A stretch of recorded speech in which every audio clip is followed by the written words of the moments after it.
Mtazamaji, hapa nipo katika eneo ambalo linafahamika kwa jina la Darajani. Ni eneo ambalo lipo karibu kabisa na kambi ya jeshi ya Field Force. Nyuma yangu ni barabara ambao unaona kuna magari yanapita. Magari ambao unaona yanaelekea upande wa huku, upande wangu wa kulia. Basi ni magari ambayo yanaelekea moja kwa moja mpaka eneo linalofahamika kwa jina la Mbauda, na barabara hii ukiifuata basi itakupeleka moja kwa moja mpaka mjini.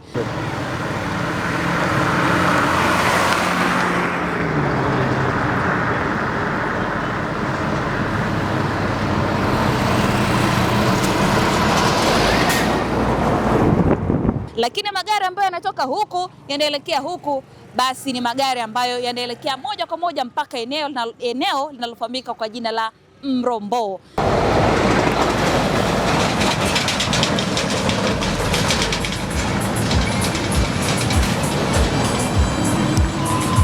Lakini nyuma yangu hapa pia kuna barabara ambayo imetokea huku na kuna magari ambayo yanaenda kulia, lakini mengine yanaenda kushoto. Barabara hii inafahamika kwa jina la Ngusero. Naam, ni barabara pia ambayo inatokea mjini na inaweza kukupeleka katika maeneo yote hayo mawili.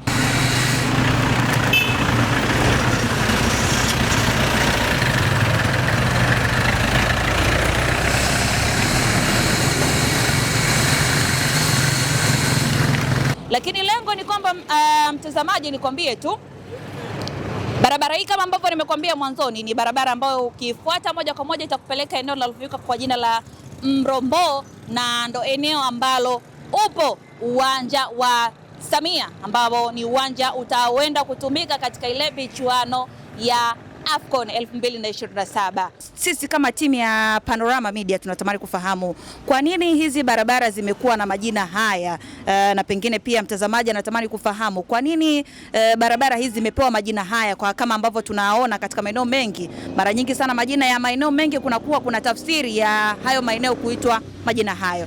Vipi kwa upande huu wa eneo la Darajani, chanzo cha hizi barabara kuitwa majina haya ni nini?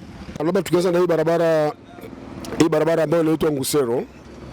Hii barabara hii inaitwa Ngusero ni barabara siku nyingi sana. Lakini sababu ya kuitwa Ngusero, kuna mtaa mmoja hapo katikati ambao ndio mtaa Ngusero. Shida ya kuitwa Ngusero, pale palikuwepo na eneo lenye tindiga ambao wenyeji wa hapa wanaita Ngusero, ule udongo mweusi. Tindiga ilikuwa tindiga kubwa sana. Kwa hiyo ukisema tindiga hapo unamaanisha kitu gani, labda kwa Kiswahili laini?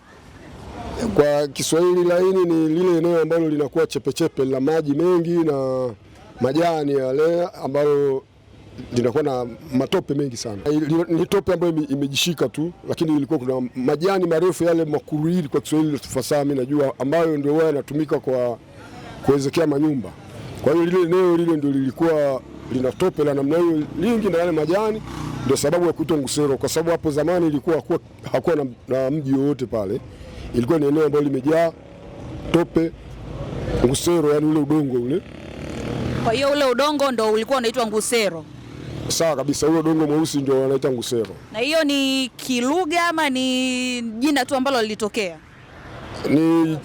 Ni jina la Kimasai, kwa sababu wa Masai ndio wanatumia hiyo. Mimi mwenyewe sio Masai, lakini hilo jina tumelirisi kutoka kwa Masai, ndio wanaita hiyo El Ngusero wa Masai. Ndio maana halisi ya udongo ule udongo ule ndio unaitwa udongo wa Ngusero. Okay. Ambao na matope mengi, ndio sababu ya hii barabara na yenyewe kuitwa hivyo, kwa sababu ule udongo ule ulikuja ukatoweka tu wenyewe na ile matope yale yalitoweka.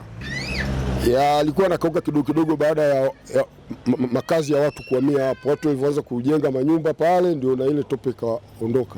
Yaani kwamba asili yake hayo matope yalikuwa hapo msimu wa kiangazi, msimu wa mvua, kabla ya wakazi kuhamia hapo. Yalikuwa ni ya kudumu moja kwa moja tu, lakini watu walianza kuhamia ndio yakaanza kupotea kidogo kidogo. Na Mbauda hilo ni jina la mwanzilishi ambaye ndio mkazi wa kwanza pale. Alikuwa anaitwa Mama Mbauda au anaitwa Mama Mbauda. Yeye ni Mchaga kiuhalisia yule mama, kwa jinsi ninavyoelewa mimi, yeye ni Mchaga. Yeye ndio wa kwanza kujenga pale.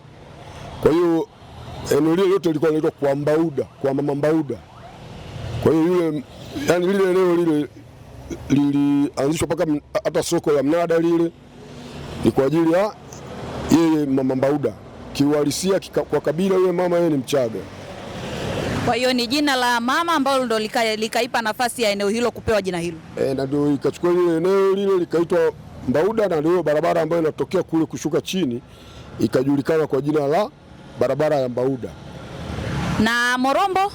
Na Morombo pia ni hivyo hivyo, ni kwamba kule kwa Morombo kule ilikuwepo, kule ndio ilikuwa ile tingatinga, tuseme tingatinga ile ndio ile ardhi ambayo inatitia sana.